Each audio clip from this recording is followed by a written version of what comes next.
Let's talk some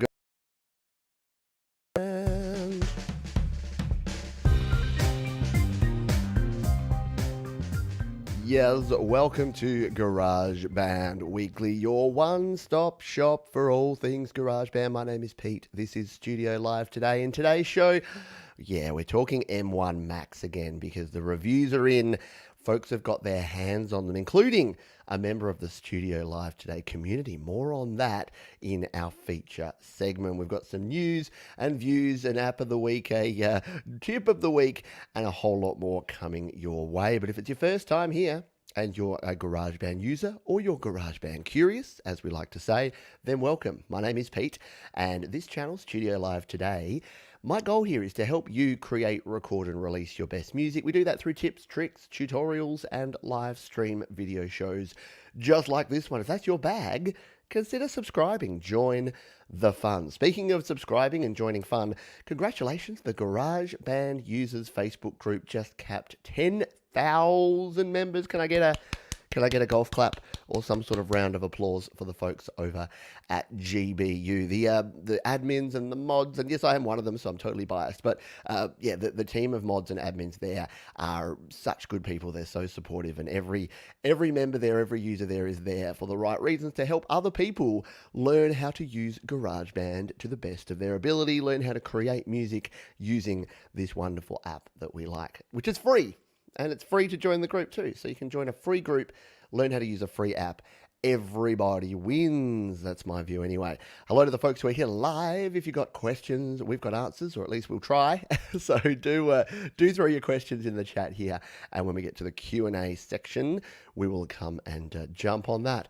But there's so much news that we better jump on in and start talking about it. So what is the big news? Well, it's the Mac M1 reviews have dropped. I did a review of the reviews. So there's a few videos back here on the channel where I spent about 40 minutes dissecting 6 different reviews from the likes of Rene Ritchie, Brian Chong, The Verge, a bunch of different folks. And the verdict is all pretty much the same. If you missed all of those, I'll give you the 30-second rundown. Performance is astonishingly good. Benchmarking is astonishingly good.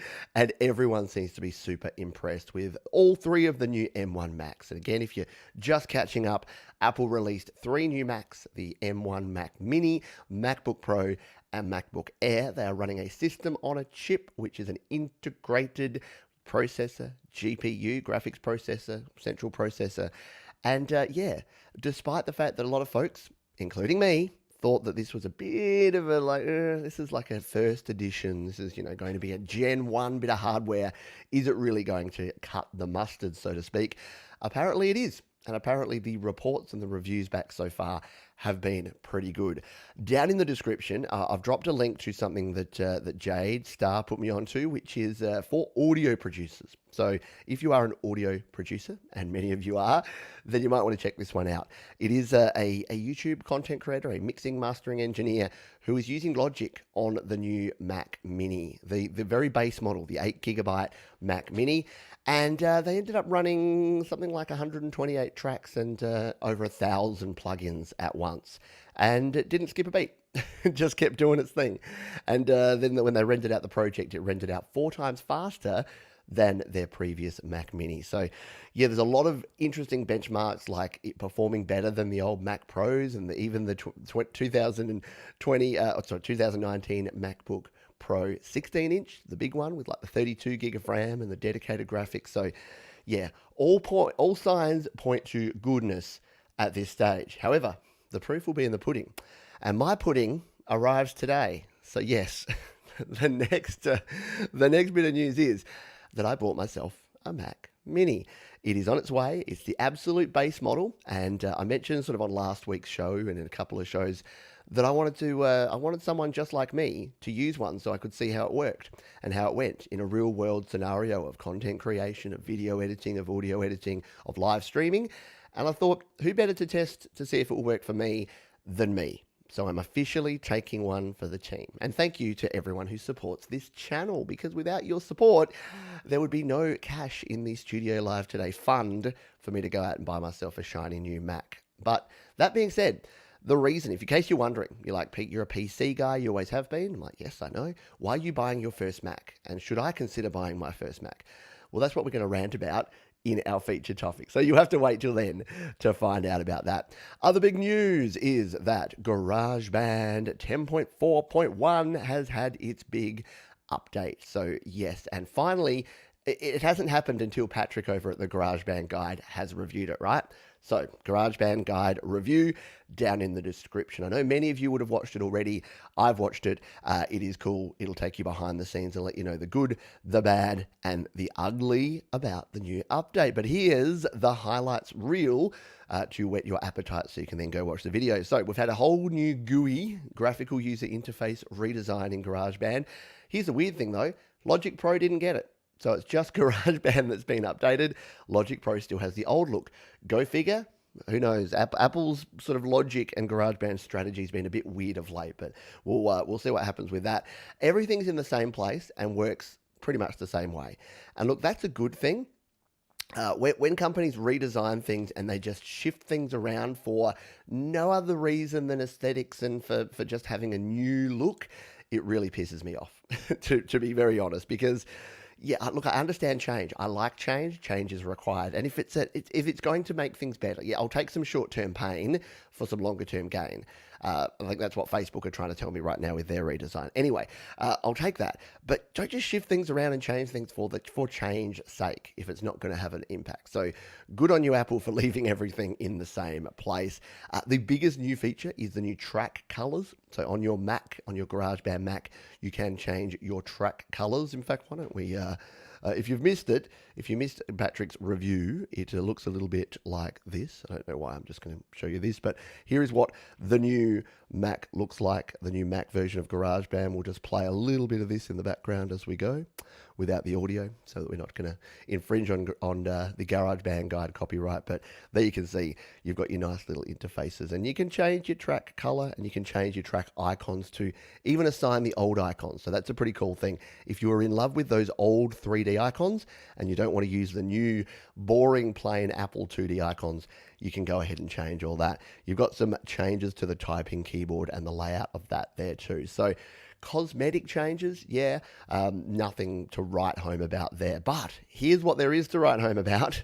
All of the new sound packs that we've had in GarageBand iOS are now available in GarageBand Mac. So you're talking Prismatica, Skyline, Heat, the Vision and Verse, that hip hop pack.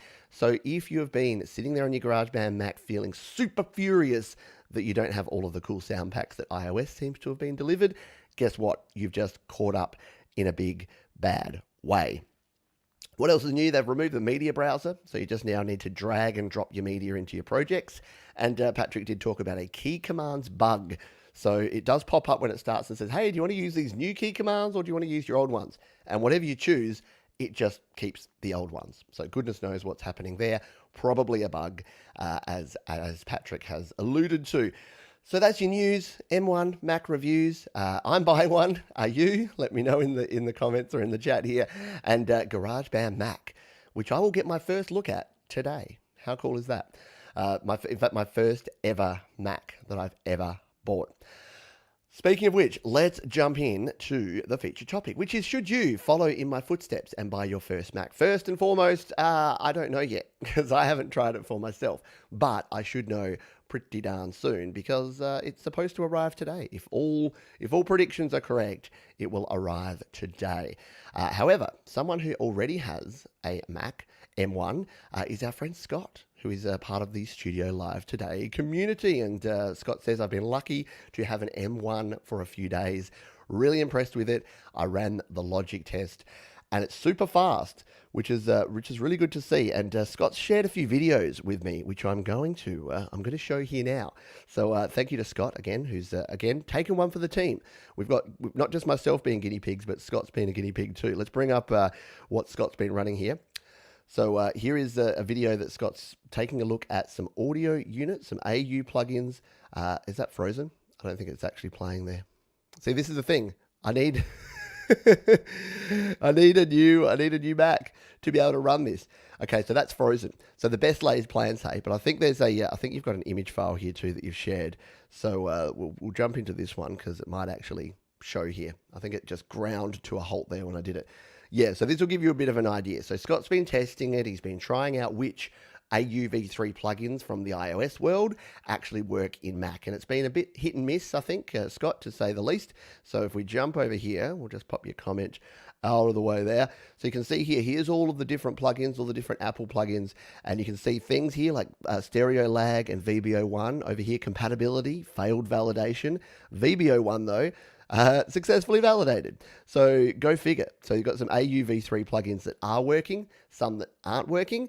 And yeah, again, it seems that your mileage may vary on the different ones that we have here. So yeah, again, thank you to Scott. I sat up last night watching all of the videos that he sent through and getting a feel for it and going, yeah, it looks like despite the fact that the M1's running really fast, it's going to perform really well. The one thing that I think we were all super excited about, which was the performance of iOS apps and AUV3 plugins within the M1 world, yeah, it's not going to be smooth and perfect to start with. And in case you missed the memo there, iOS apps, so iPhone and iPad apps, are compatible with M1. So you can run your iPhone and your iPad apps on your M1 Mac. However, developers can opt out. In fact, Apple are one of those developers that have opted out. They're not going to port, or not going to port, they're not going to allow their iOS apps to be supported on the M1 platform. Main reason being that if they've got things like iMovie and GarageBand and all of the other Apple apps, they don't want to have two versions. That's going to confuse people. Your average consumer isn't like me and probably you, where they want to have all these options and they want to have iOS apps. They are probably more like a regular consumer that's going to get confused if there's two versions of GarageBand. And they'll say things that are pretty relevant, like, why would I want to run my iOS? Why would I want to run my iOS GarageBand on a Mac? That would be weird. Alrighty. The stream, if the stream has failed for you, it did go a little clunky there for a minute. That was me trying to play the video. So yes, if it did go away, it should be back now. Or you might just need a refresh. So yeah, again, thank you to Scott for sharing your insights there. I do appreciate it. What's next on my list here? So what are we talking about? Yes. So feature topic: should you buy your first Mac like me? So here's the thing. I have used Macs in the past. I've used them in education, in schools, in various workplaces. I've never owned one. So I've never actually owned my own Mac. I've played with them in the Mac store, in the Apple store plenty, but I haven't owned one. So why this time? Why now? And why did I choose Generation 1 hardware? So here's the thing. This is not really Generation 1 hardware. This is, I said it in a previous show, this is basically the A15 chip. So if you've been following along with what Apple have been doing, they've been making their own chips for the iPhone and iPad for a long time, through the A9, A10, A11, A12, A13. The latest chip is the A14. So they've been doing these integrated system on chips for a long time. And given how similar the M1 is to the A14, it's really just enhancing and developing on the back of that. Yes, it has to run Mac OS as opposed to iOS, but as we've seen, the reason that Big Sur looks more like iOS than anything ever before is because it shares so many common things. So what Apple have basically done is they've created a Mac that is almost an iPad without a touchscreen. That's really how I'd explain it. And they've been criticized for that because in the past, they have had options for their Macs that have been more upgradable. I mean, not super upgradable, but more upgradable, with more options and more abilities to do things. This is definitely appliance computing. And what I mean by appliance computing is you buy the thing, and it's the thing, and then you use the thing. We're not talking about upgrades. We're not talking about enhancements. You buy a product. It's like a fridge. You're not going to go out and buy a new processor or a RAM upgrade for your fridge, for the same reason that you're not going to go and buy a new processor or a RAM upgrade for your Mac M1, at least this range of M1. So there are a couple of reasons. What pushed me over the edge was the price. So I have for the longest time said, I would love to buy a Mac, but when I look at the specs and when I look at what they can do, I'm going to spend 2 to 3 times as much as the same equivalent PC. Now, whilst that is possibly still technically correct, I am now getting old. And as I get older, I'm becoming less tech savvy. I know it's weird. It's like you get stuck in a certain period of time. So Excuse me, one moment. I'm getting all choked up about my reminiscence around PCs. So I used to be tech savvy. I used to care so much about what the specs were and the upgradability and all of that jazz and how I could tweak it and get under the hood. I don't want any of that anymore. I want a device that I plug in that works first time and every time. I want reliability, performance, convenience, and just something that works. So I'm more in line with what that is. And then what Apple have done is they've actually brought the price down considerably. So this Mac Mini, for me, in Australian dollars, is going to cost me $1,099. In fact, I think I brought it up here beforehand so you can see. So this is what I went to. I looked here in the Apple store and I went, here you go. Should I buy one of these? Well, what's the price going to be? $1,099.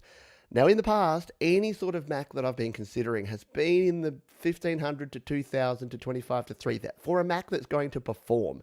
And that's the difference here now. This Mac Mini has the same chip in it, the same 8-core CPU, the same 8-core GPU, the same storage, the same memory as the MacBook Pro. And it has a fan.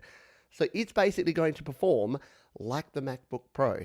And in the past, the cheaper alternatives have been very much cut down. In the Intel days, they had to pay Intel for the chips. So if you wanted the big horsepower chip with all the RAM and all the graphics, you had to pay through the nose. And it was about $4,500, $5,000 for an equivalent MacBook Pro in the past. Now, that price has basically come down by about half to a third of what it was. And it's actually in the consideration range. Now, this is 100%. I know I'm being manipulated. Before you say, Pete, you're drinking the Apple Kool-Aid, you're being manipulated. I know. I'm 100% being manipulated. There's no way that Apple are actually spending less on all the development of this chip. But they knew that in 2020, they can't put the price up. They had to keep the price the same as the previous generation Mac Mini so that people like me would look at this and go, this makes sense. This finally makes sense. The pain of me changing operating systems and learning to do something new for old man Pete is worth it for the power I'm going to get, for the cost that I'm going to pay. That's my reasoning anyway. That's why I'm actually taking the plunge and doing this. Will I regret it? Guess what? We're going to find out together. So it will be a fun experiment regardless of that. So we will see. But yeah, let me know. I know that, as we said, Jade's got one on order as well. I know, Mark, you've got one coming in December, which is cool. I think you spec'd yours up, which is why you're still waiting. And yeah, and Scott, as I said, Scott's already got one. So yes, if you have one, if you're considering getting one, then let me know. Let me know what it is and what you think. Alrighty, we'll move on from there. One moment. Got a frog in the throat today.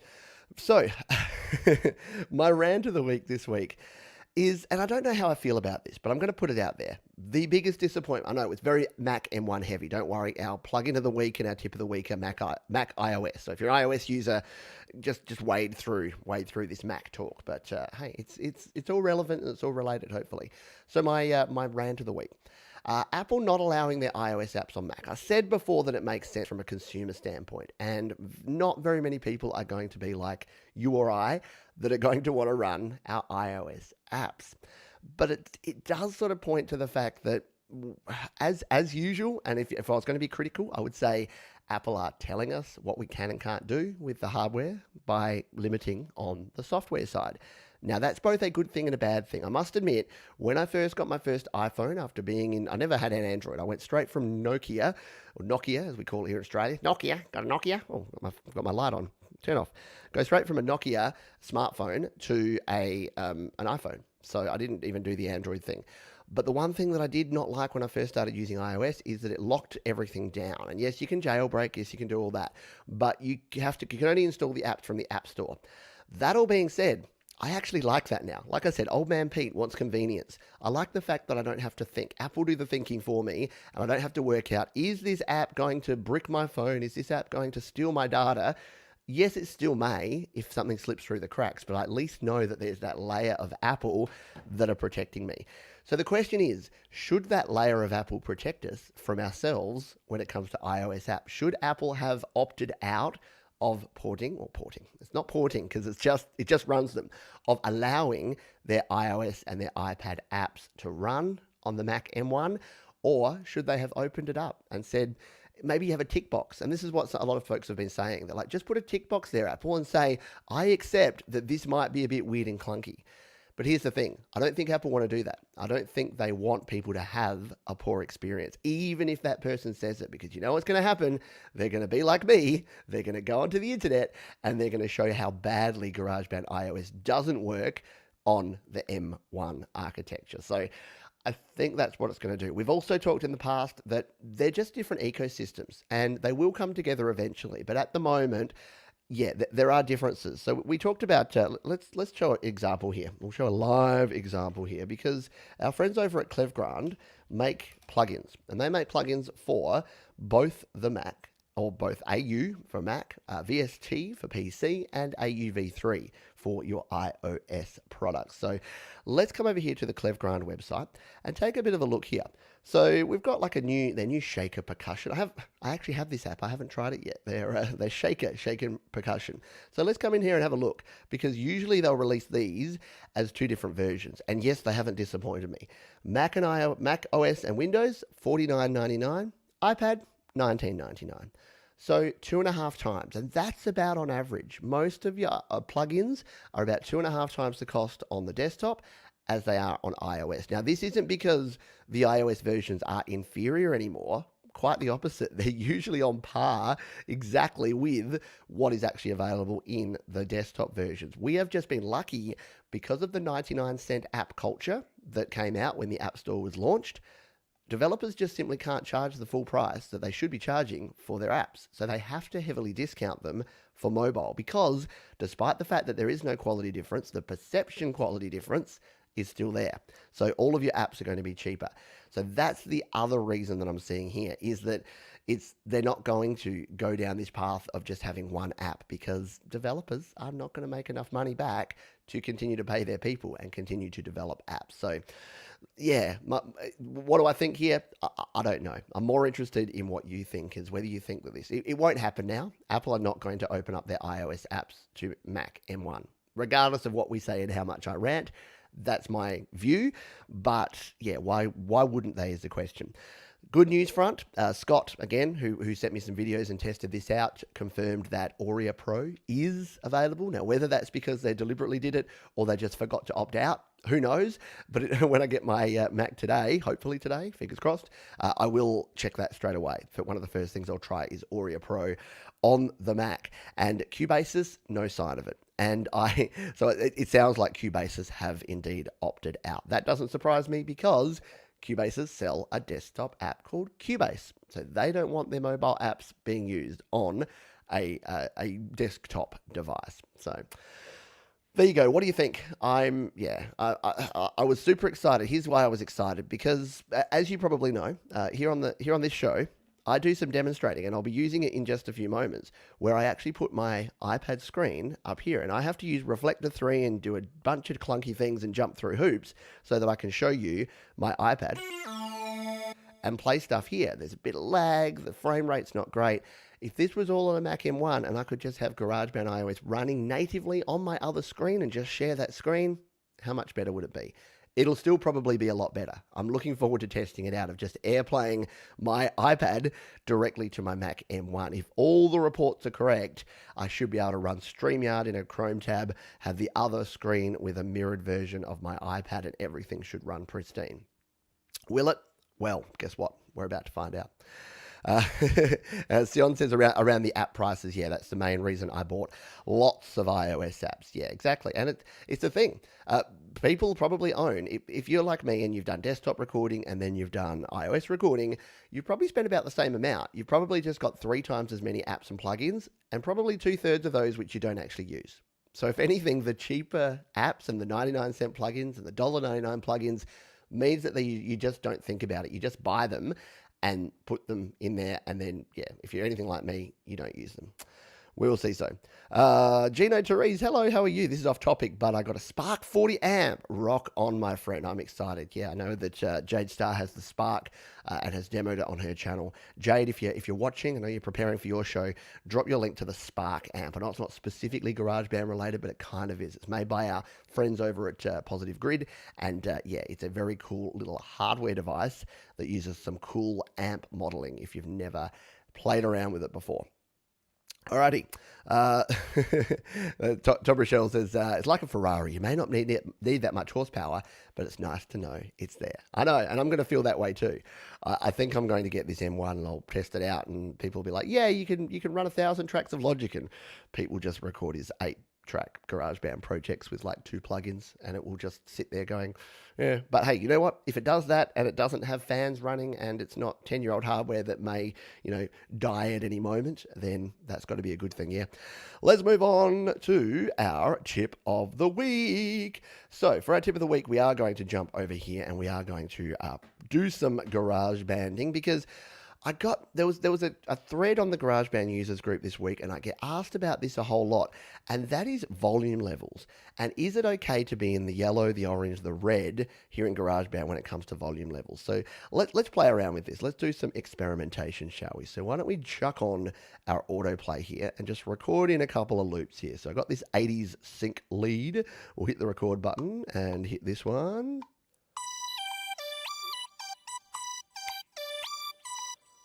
There you go. We'll just do 2 bars and we'll loop it just for convenience and for time's sake. So we're going to put in that little 80s sync lead in G. I'm just saying that. Oh, why can't I loop this? Click, tap, loop. There we go. So we've got that one. Let's add in a bit of a kick drum, shall we? In fact, we'll use a loop. We'll use an Apple loop to get a kick drum loop in here, just to get something. Oh, I've got a topper. Yeah, let's do a. Yeah, that could go. We'll bring this one in from our Chromium fray. Whoop, come on. There we go. So we'll bring in our topper.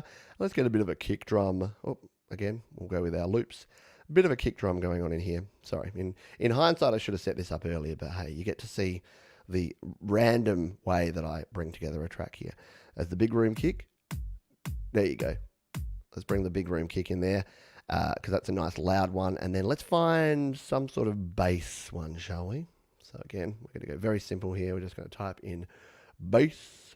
I'll remind me to talk about my keyboard for my Mac, because I spaced out on that one, and we'll see how that all goes. So what about this agile funk?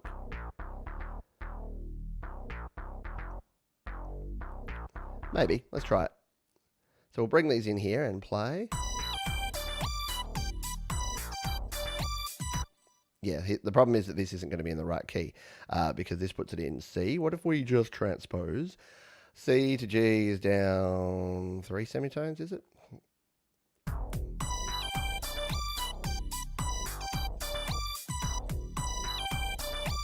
They don't really go together. Anyway, for the purpose of this, let's come in here.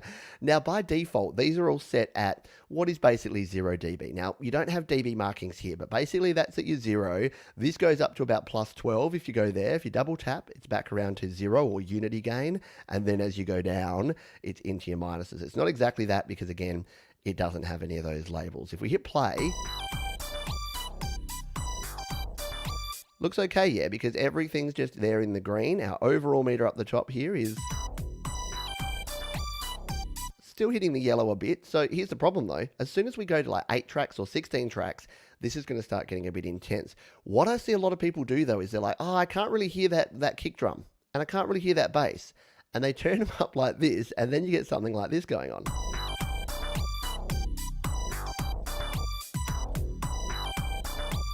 So what you'll notice there is that we're getting these leave behind dots on that track, and we're getting the leave behind dots on our main track. I'll just play it again and just watch the kick drum and watch the main track here and see what happens.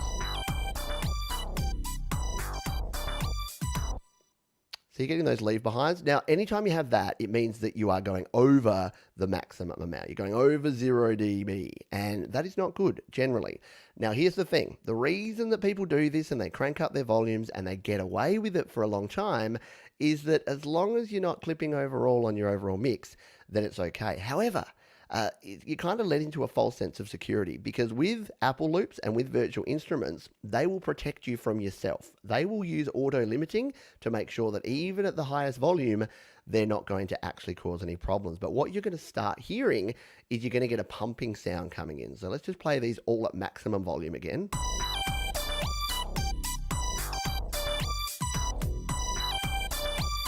And we don't really have enough volume going through to hear it properly now. But as we lay it up more, if you leave everything at your max volume or close to it, and you're always up here in the orange and the red, you're going to find that you're really pushing the ceiling of the maximum volume, and you're going to get this sort of pumping sound, a bit like a side chaining sound. Now, if you're going for that sound, more power to you. Do it. Have fun with it. But most of the time, you don't want that. So here is the one tip. I say all of that to say this: turn your tracks down.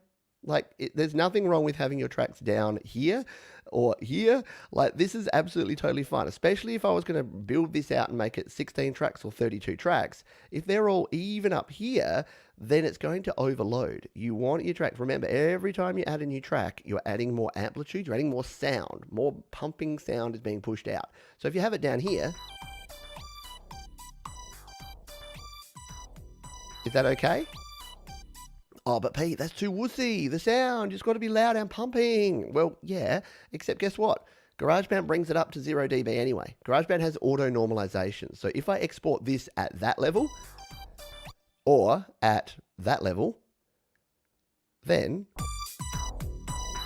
it's going to be exactly the same. It's all about the balance. The only difference is you won't get the pumping and the clipping if you keep things a little bit lower. So I know some people don't want to hear it, but turn down your tracks. And a related thing here is your input gain. Also turn down your input gain when you're recording, because this is your output gain, which is less important than your input gain. The reason that clipping here is not actually a problem is that they're virtual instruments. You're not actually clipping the recording. The sample is not changing based on how loud you output it. But if you're recording your own instruments, your own voice, your own vocals, then do definitely watch for clipping, for going into the red on the way in. We've showed it before, but just for a refresher, if we come in here to your audio recorder, keep an eye on this one on the left. If this input gain meter is anywhere near the red, drop it down. That's always going to be a problem. So hopefully that helps you out. Turn down your tracks and you'll be fine.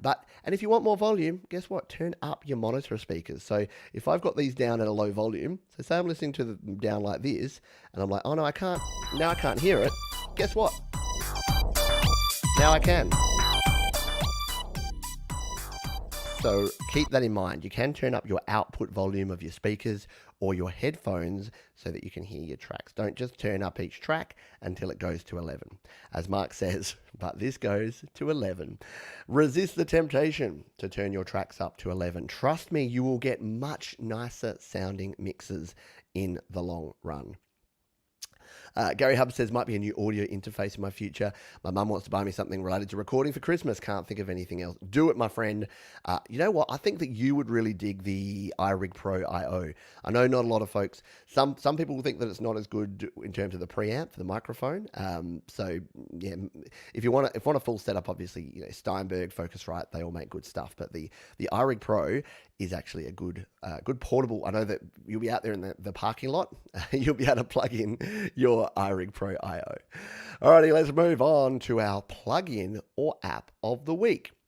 This week, we're talking about a very cool plugin that I don't use anywhere near enough. It is made by our friends who make the LRC5 plugin, who are Neon Silicon, and the plugin that we're looking at here is the Gyro Vibe. Yes, it's linked down in the description. Let's see what our Gyro Vibe actually is all about. So let's grab this 80s sync lead that we have here. It sounds like this.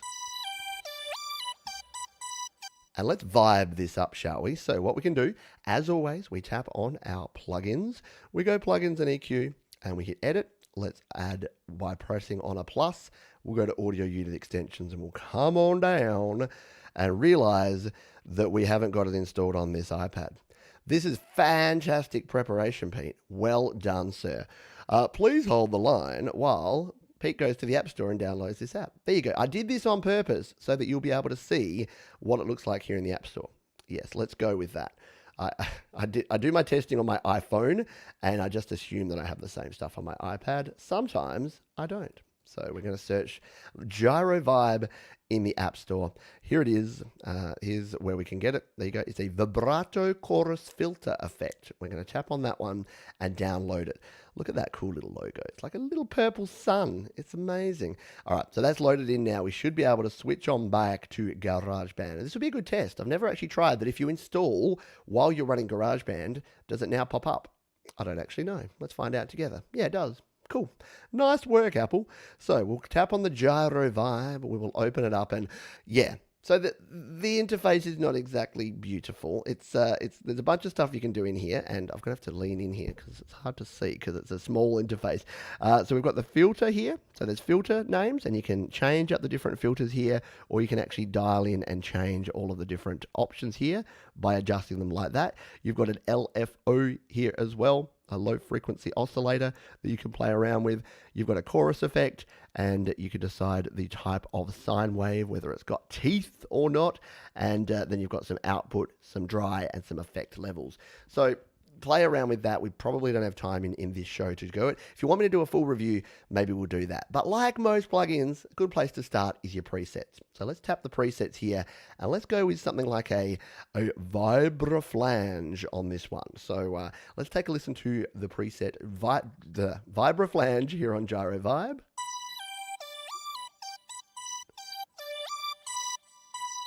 And you can hear there that you're getting some really cool stereo effects here. The good thing about this one is it helps you fill out. If you've got a bunch of samples and say they're down the middle, some loops or some instruments, and you want a little bit of stereo width, this is a good way to get it using the Gyro Vibe. Let's go with something a little bit more. What about a wah OSC? A little bit more of a muted kind of sound. Is there something a little bit, what about a chorus low pass sweep? Let's try this one.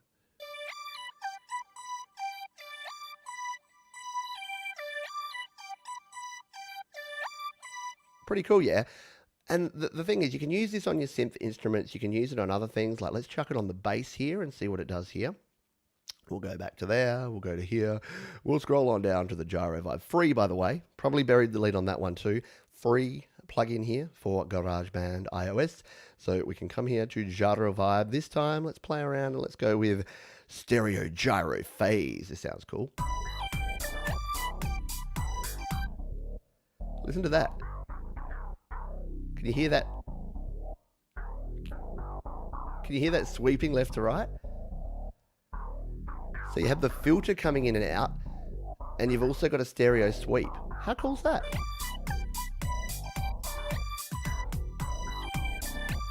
Right?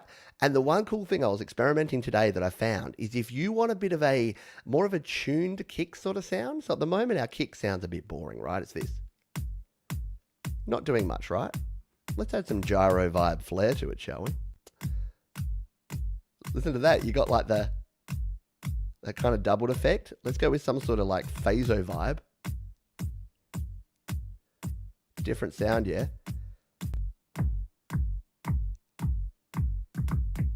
Now it's going left to right, doing its thing. What about some space wah?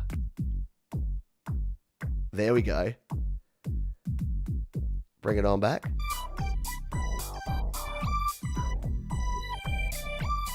So again, just this one plugin, because you got your phaser, you got your flanger, you got your chorus effect on there. It's kind of like 3 plugins in, and the filter. It's like 4 plugins in one. And again, you don't just have to use the presets. You can come in here. You got complete control over all 4 of the different sections that you can actually put in there. So Neon Silicon, again, for free. They've given us LRC5. They've given us the Gyro Vibe. I reckon that might be a cool challenge to use just these 2 plugins to create a cool electronic track. I think you could totally do it. I think it would be 100% within the realms of possibility. So there you go. The Gyro Vibe from Neon Silicon. Download it. It's free, and you can do it.